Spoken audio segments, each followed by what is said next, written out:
আমাদের মক্তবের বাচ্চা কোরআন শরীফ শেষ করেছে, খতম করেছে, তাই সবার আজকে মিলাদ করে দোয়া বক্সে দিয়ে মিষ্টি করানো হচ্ছে। আপনারা সবাই আমাদের সঙ্গে থাকুন, দোয়া করবেন, এই বাচ্চাদের জন্য সবাই মিলে দোয়া করবেন।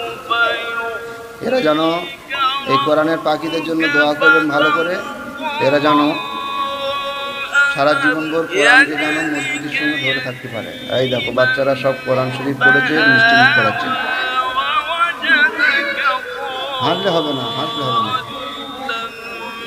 সব বাচ্চারা আপনাদের বাচ্চাদেরকে কোরআন শিক্ষা দিন, দ্বীনি শিক্ষা দিন, আর কোরআন শরীফ আল্লাহর কালাম যাতে ভালো করে শিখতে পারে সেই জন্য আপনারা ভালো করে সহযোগিতা করবেন।